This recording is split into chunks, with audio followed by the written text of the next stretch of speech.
I think you can think about the new things we're doing in Thief 2 along sort of two major areas. One is I think we're going to end up with a lot tighter design based on our experiences with Thief 1.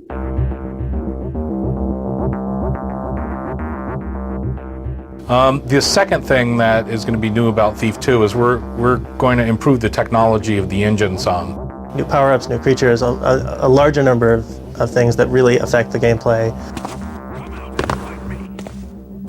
Hopefully we'll be able to expand a little bit. Although we don't want to change the nature of sound in Thief. We don't want to have like disco tracks in the background.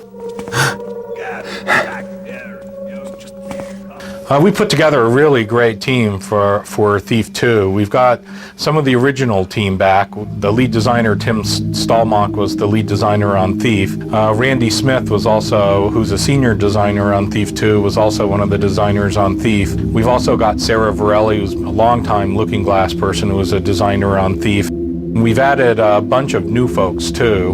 We've got Emil Pagliarulo, who was the editor-in-chief at Adrenaline Vault.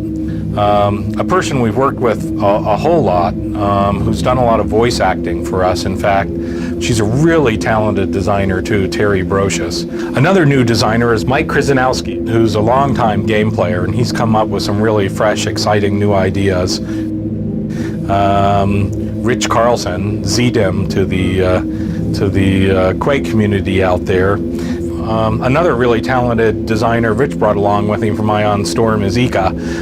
Ika's working on some really exciting levels, and his work's really turning out terrific. We've also got a designer away from Reality Bites, who he had worked on Dark Vengeance in the past, Raphael Brown. And we've got a little bit of extra assistance from Mike Ryan, who worked on the original Thief and was also a designer on System Shock 2. One big difference between Thief and a lot of action games is that it's got a lot of story to it. An experience that tells a story but that doesn't take away from the action. At no given time are we pulling you out of the game. You get some information in your briefing and some information in cutscenes. You hear some of it like overheard in conversations that we stage. All told, I think I counted up one day like 7 or 8 like individual little ways that we send out little tiny packets of story at you. You gotta stop jumping at nothing. Ah! The game concept in Thief was developed in stages. We actually started off with a completely different game, Dark Camelot, where it was this sort of Arthurian setting, but Modred was the hero, King Arthur was this, corrupt despot, and there was this sort of like swashbuckling fight of the underdog against the oppressor. One of the biggest challenges in working with Thief 2's fiction is trying to get all the mission designs well integrated into the plot. When we worked on the Thief plot, it was plot first and then missions came out of that. In this case, we tried to think of really good missions first, and then there's a little bit of retrofitting work in terms of getting the plot to work well around the missions. All the time that you're finding out the story in Thief, you're also playing the game. It's integrated. I'm working on a level called Song of the Caverns, and I really can't say too much more about it because it's secret. I guess one of the things that I enjoy most about designing Thief levels and working on Thief is trying to find multiple ways for a player to solve any given problem. Who's noising about then?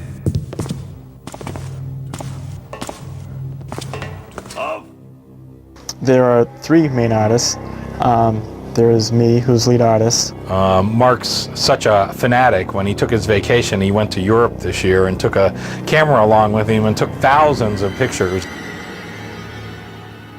Then there's Daniel Thrawn, who is working on the cutscenes, doing recurring roles that he did in Thief 1, and he's having Jen Herbata to help him. She's doing both 3D modeling and some artwork in support of Dan's work on the cutscenes. It's a lot more interesting to do artwork for cutscenes where you really have a feeling for the character.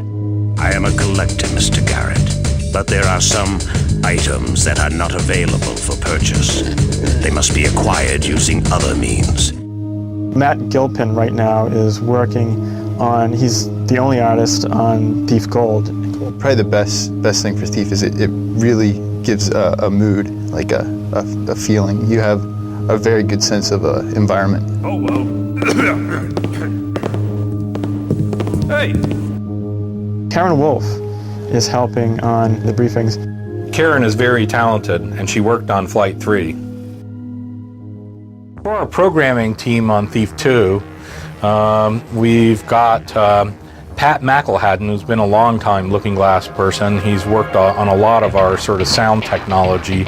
We've also got Bill Farquhar, who's actually done a lot of the special effects for our flight simulator line. A new hire, Alex Duran, he's doing a lot of the sort of basic technology with the installer and the build system. A game engine is a lot more than just a renderer. It's the real sum of all the components in the engine, the AI system, the object system, the renderer, the sound. And that's one of the things that makes the Thief engine so outstanding is the sum total of all of those parts really takes the engine beyond what most other engines can do. Most people think that playtesting is fun and they get to play video games all day. And in that, they're right. And it's really fun and you get to play video games all day. But a playtester really also has to be really meticulous and just do tedious work that gets to be no fun at all. I can read the Wheel of Fate. Will Thief Gold ship on Monday? It's a heart, so things are looking good, I must say.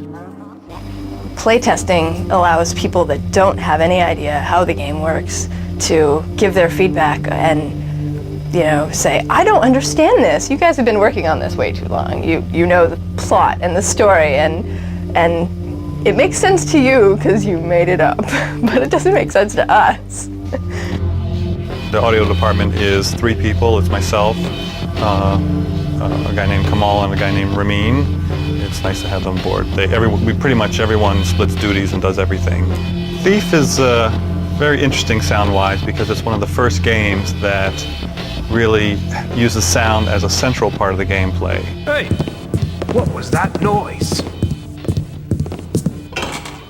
Is that you?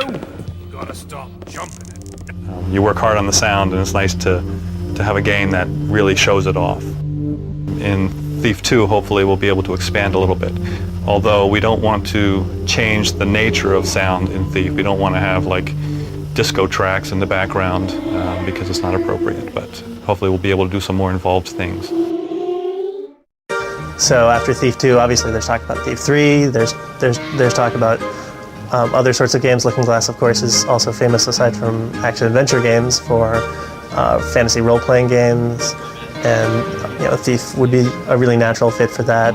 You know, some games have the kind of like really hit potential where you start seeing the action figure or the comic book. At Looking Glass, we have some tremendous art talent, and you know, great sculptors, great artists, guys who've done comic books before. And I'd like Thief to be the kind of game where you can go down to your local comic book store and pick up the Garrett and Victoria action figures. That'd be great. Someone asked me what I do. It's like, well, we make little explosion sounds and we write little stupid songs for computer games and you get paid for it. Well, people go, geez, how do I get that job? Working at Looking Glass is like working at a college dorm. You can work any hours you want as long as it's 18 a day. So, you know. Working at Looking Glass is a little bit like being stuck on a long bus ride with 50 of your brothers. I haven't actually worked anywhere else in corporate America except when I was temping as a secretary. It's very different.